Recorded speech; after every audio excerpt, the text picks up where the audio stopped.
kapitbahay. Alas 11:08 ng umaga mga kapitbahay. Ako pa rin ang inyong nakasama, Bel Surara. Thank you, Jeremy. Nakakabos ng moral ang palakpak. Nakakasarap ng pakinggan. Maraming salamat. At syempre, bago natin papasukin ang ating pong guest, yung pong question for the day para sa mga listeners, sa mga kabubukas pa lang ng kanilang radyo. Ano po ba yan, mga kapitbahay? Ang kinahiligan niyo pong bilhin, damit po ba ito?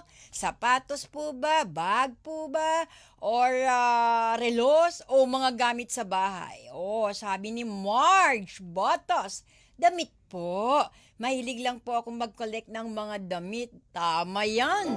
Tapos pag ayaw mo na, ipamigay mo na lang. Diba? Lalo na kung maskip na. Very good. Sabi naman ni She, ganda ng pangalan. Malin Ku. Answer for the question for today. Sabi niya, gamit sa bahay po ang nakahiligan kong bilhin. Dati pa, talaga akong mahilig dyan kahit dalaga pa ako. Para po kasi sa akin, mas worth it bilhin yung magagamit sa bahay kaysa bumili ng para lang sa akin. Nung dalaga siya yon. Pero ngayon, gamit sa bahay na. Olympia Veneracion. Uy, Olympia, thank you. Sakto lang po sa hilig sa damit pero mas hilig ko po ang bags. Wow, nice.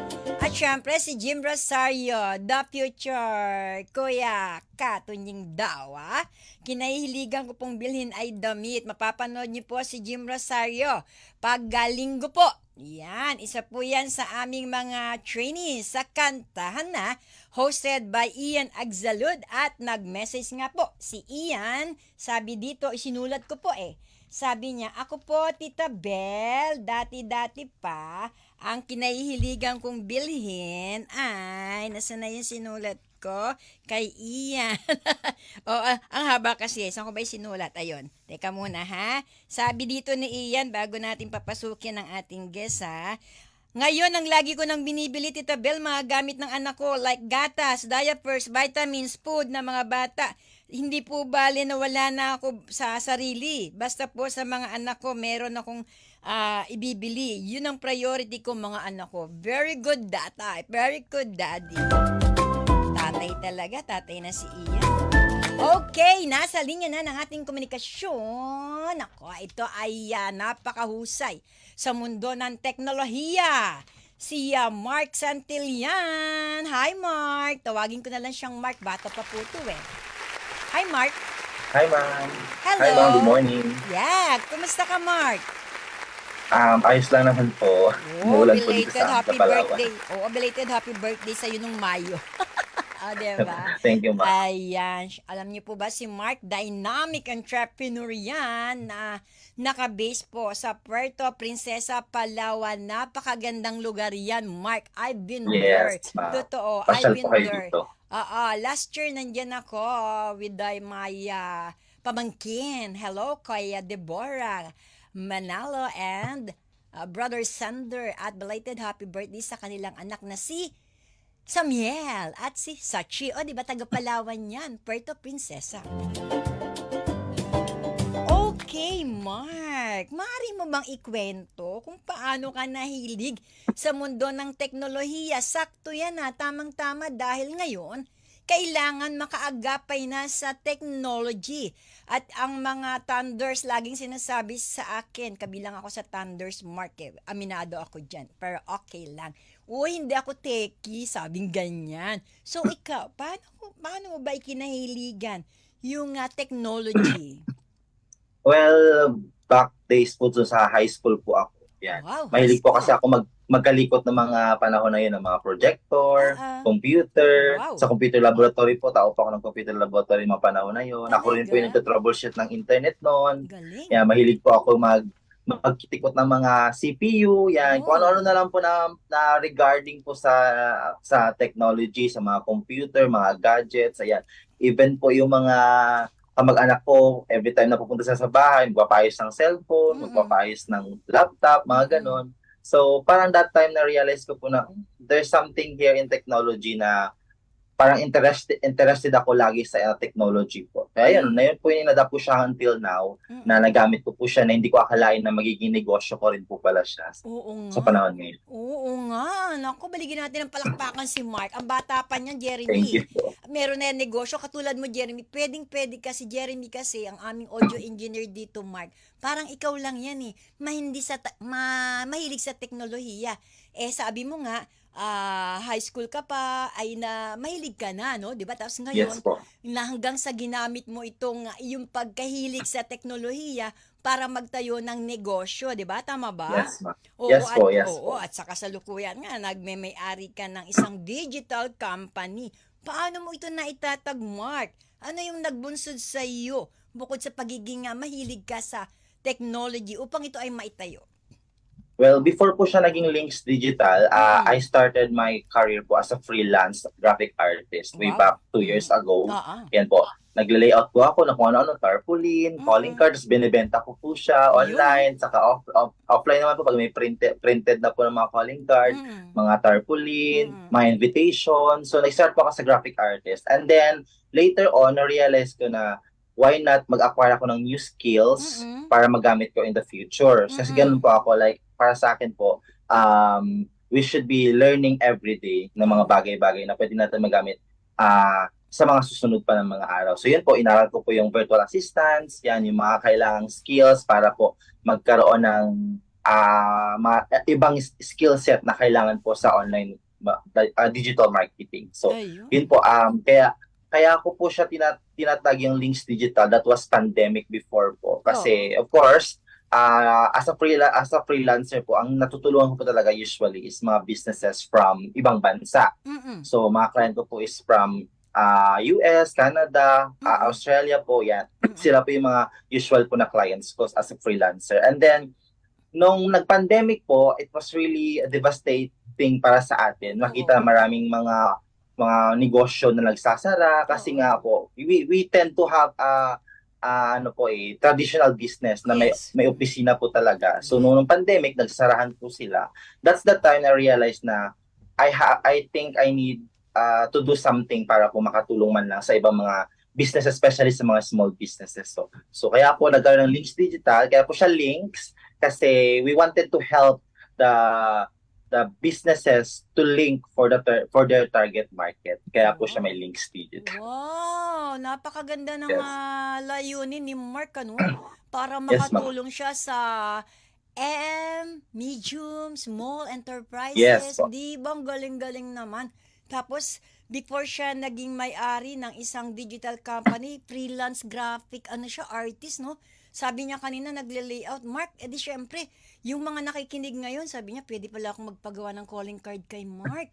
Pwede pala akong magpagawa ng tarpaulin, Tama ba, Mark? Yes, ma'am. Ang Opo. galing naman. Oo, very good ka naman dyan. May mga ano ma'am, may mga calling card na ngayon na hindi mo na kailangan ng paper, like Ang QR galing. code na lang. Ang galing, QR code na lang. Yes po. Parang itatap mo lang siya sa cellphone and then automatic mag-save na siya. Ang Yan, may mga galing. ganun na po ngayon. Naku, ang galing. Pero ulitin lang natin yung sinabi mo, no? During the pandemics, no? Yung mga challenges mo na kinaharap mo, paano mo ito na-overcome? Paano mo ito napagtagumpayan at ngayon, eto ka na ngayon? Ayan, very interesting po yan. So, Mm-mm. siyempre po, during the pandemic, expected po natin lahat ng mga businesses nagsasara. Yes. So, one major problem ko po talaga that time was acquiring clients. So, where can I get clients? Saan ko Yes. kukuha ng mga clients? So, ang ginawa ko po is, since meron na po akong skills, which is yung Facebook ad setup, what I did po is, I create an ads through online. Yun po yung nakikita natin mga sponsored ads. Mm-mm. So, gumawa po ako ng ganun just to seek for a client na need ng help. So, ang Mm-mm. ginawa ko po is, nag-post ako, then I do an ads para po makahanap ako ng mga interested na clients na sila na po yung lalapit sa akin Mm-mm. para matulungan ko po to boost their online presence. Kasi po ang goal ko po nun talaga is to help businesses for the transition from traditional business to online business. Wow. Kasi po, di ba po, panahon ngayon, during that time, even alimango nasa online na. Mga alimango, mga isda, because pandemic we cannot go to market. So, Yes. deliver na lang. Yes. Lahat po ng medium of communication through online. So what I did is I helped businesses, mga small businesses that time Mm-mm. na magkaroon ng online transition. So Mm-mm. ang pinaka-struggle po talaga that time is kailangan ko po talaga mag-research ano ba yung mga specific na mga industry na Mm-mm. nag-open pa during pandemic. So what Mm-mm. I did is nag-research po ako and I found out na siyempre po ang pinaka nag-open po talaga nag-ooperate during that time is yung mga Uh-uh. medical industry. Uh-uh. So, ang ginawa ko po, ang una ko po naging client during that time, during the pandemic here in the Mm. Philippines po, is mga medical professionals na Mm-mm. nag-o-offer ng online Mm-mm. consultation. Mm-mm. So, yun po yung Ayun. ginawa ko. So, Mm-mm. nag-provide po ako ng services ko sa mga medical professional Mm-mm. to create their website, their Zoom, yung mga ganun po for online consultation. So, yun Mm-mm. po, ang ginawa ko, para po malampasan ko lang siya is I did the research Mm-mm. para po makita ko po kung ano po yung mga possible mga industries na pwede ko po unang matulungan. Which is a Okay. very big help naman po kasi during that time, marami na nagkakasakit, hindi lang naman po COVID, na hindi makapunta ng hospital because nga po, limited lang yung pwedeng lumabas. So dahil meron ng online consultation, mas mapapadali po yung kanilang magkuha ng assistance for medical advice sa mga professionals. Ayan, meron lang nagtanong dito si Dodi, ilang taong ka na daw ngayon? 25 po. 25? Yes, ma'am. Wow, ang bata, Jeremy. Ilang taong ka na ba, Jeremy? Ayan. Ang bata ni Mark, tapos may sarili siyang kumpanya. Oh, grabe. So, may mga kapitbahay tayo na lalong na curious kay Mark. Sabi dito ni Norma Salcedo, pamangkin ko mahilig din sa technology at 28 years old siya. Freelance ano din siya.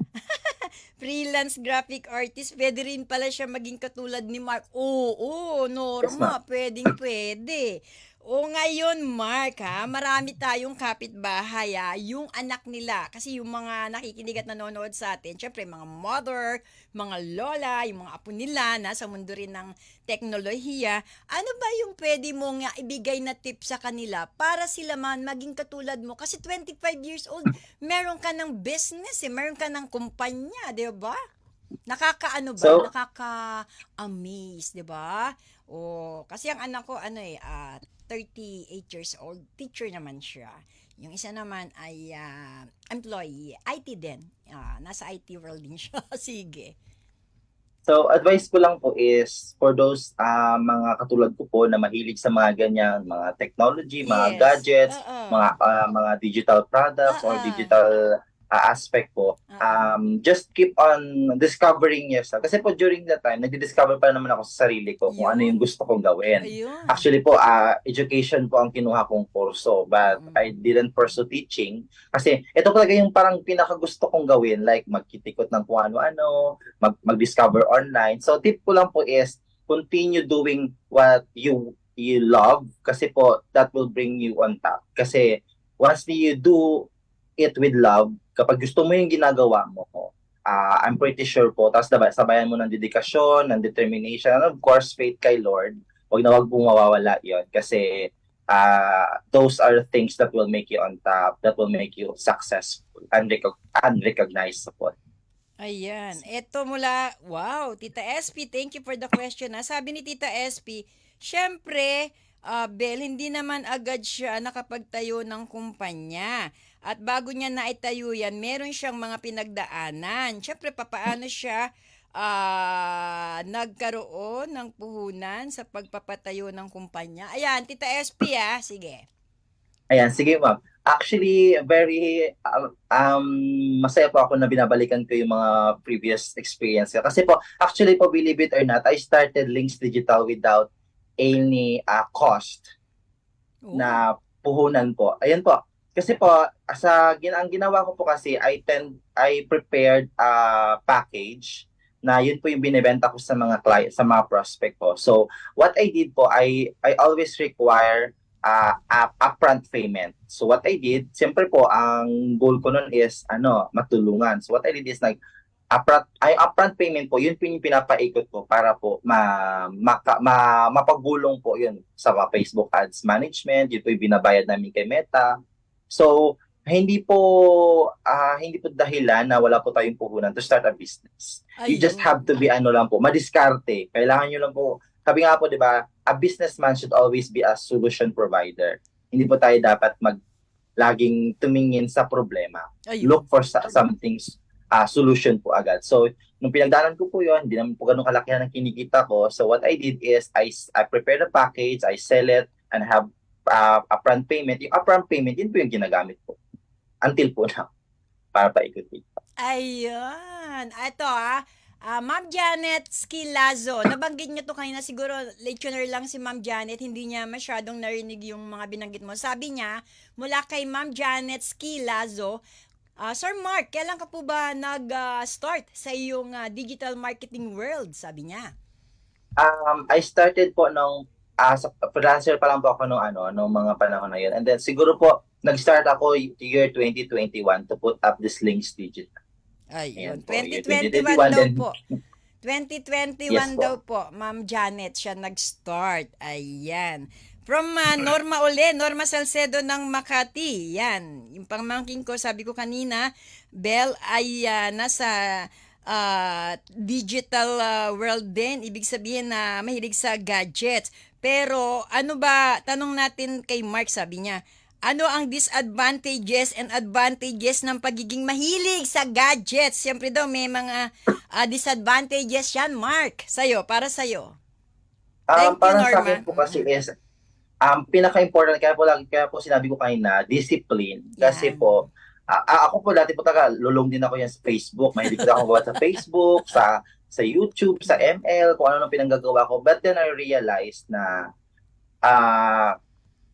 na mamamatay yung oras ko, I'm not earning money. Hindi ako kumikita ng pera ko. So, yun po. Discipline lang po talaga ang kailangan. Kasi hindi po natin maiiwasan.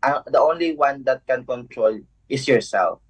So, sa sarili niyo po yun, kung gusto niyo po talagang makontrol yung mga kanyo. Yun lang naman po yung magiging disadvantage is namamatay yung oras po ninyo sa pagiging mga ganun. Pero, once you, parang may twist lang, bigyan mo ng twist na instead na mamatay ang oras mo, kakakalikot ng kung ano-ano, ng mga technology na hindi ka naman kumikita, why not magkalikot ka or discover something that will make you earn money? Yun lang po yung yun yung naging mindset ko before na na-realize ko lang na it should be time na maglaan ako ng oras sa social media na para sa business side na naman, hindi puro personal na post lang ng kung ano-ano.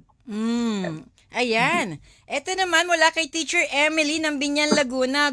Pwede ko ba itong i-ask kay Mark paano magiging safety ang account? Kasi nabanggit mo nga daw yung yung Facebook, yung YouTube kanina. So paano daw magiging safety ang account? Ayan, sige tanungin natin si Mark. Ayan po, so ang ginagawa ko po sa mga client, actually po, hindi na po bago sa akin kasi may mga clients po ako na nangyayari po yung mga ganyan. Number one po kasi na dahilan dyan is what we call the phishing.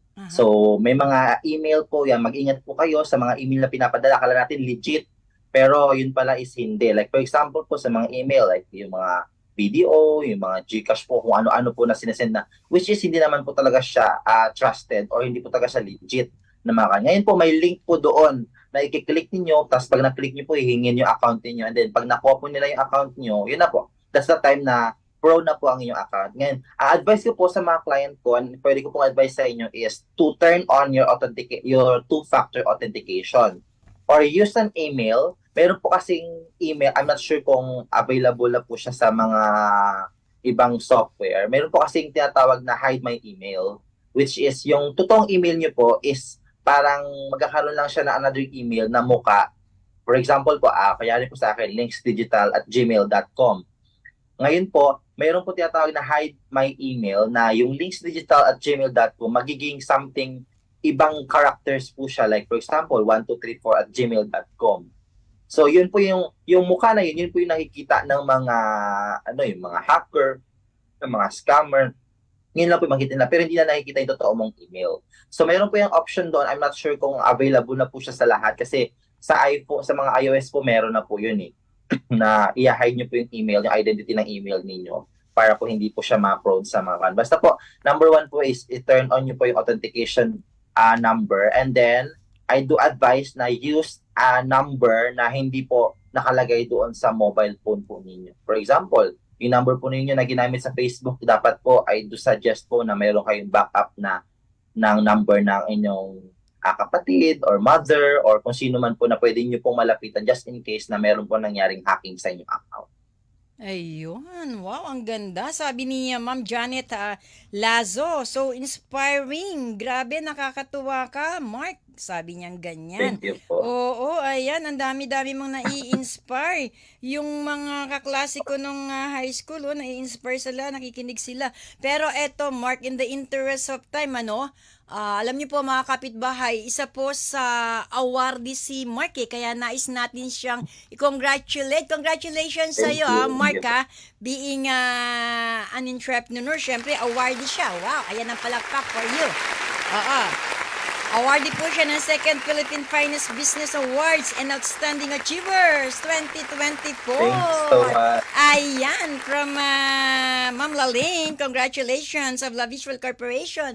Ano daw ba yung iyong nararamdaman na isa ka na namang awardee? And of course, yung pagtanggap mo ng award, yung pagkilala sa'yo, ano ang ibinubunga nito sa'yo? Ano ang idinudulot nito sa'yo as an entrepreneur, Mark?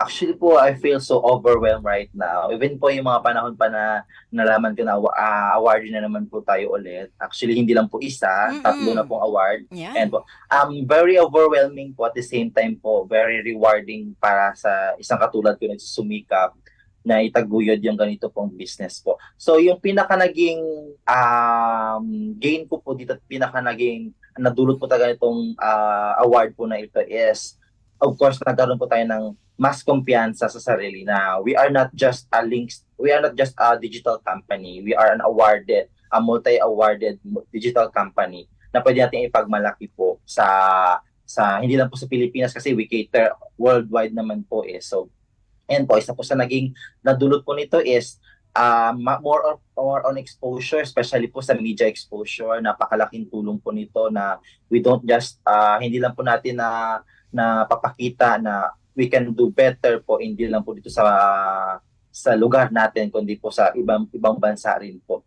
At isa po sa naging naidulot din po nito is, of course, we get to meet more entrepreneurs, mas marami pong nakikilala mga individual na nagiging client ko rin po eventually sa awarding po na.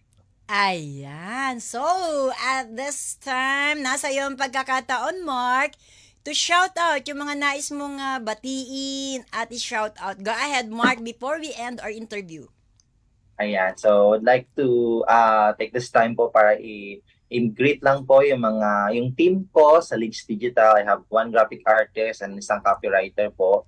And then, of course, my family sa isla po. Hello po dyan sa inyo, mga loved ones. And then, of course, mga nakikinig po, thank you so much for listening po sa programa po ni Tita Belle. And then, pwede ko ba may shoutout yung Philippine Finest? Go! Ayan, sige pa, wait lang. Ayan, so thank you so much po sa Philippines Finest Business Awards and Outstanding Achievers for recognizing Links Digital po sa ating second awarding na naman po. I'm very excited na po ako to meet you all there at Hexagon Events Place this coming September 8, 2024. See you guys! Okay, thank you once again, po, Mark Tita Santillan. And good luck. Siyempre, once again, congratulations sa iyo Thank you so much. sa mundo ng technology. Ayan, bago tayo mag-break, basahin lang natin ang sagot ni Jessie Wonder ng TV. Ako po, damit. Oo nga naman. Hello, Teacher Mads. Yung mga nasa Facebook at saka yung mga nasa YouTube po, wag po kayong mag-alala. Mamaya po ay babatiin na po kayo sa anyong Chingus segments. Ayan, sandaling-sandali lang. At sa ating pagbabalik, Kapitbahay Stories na po tayo.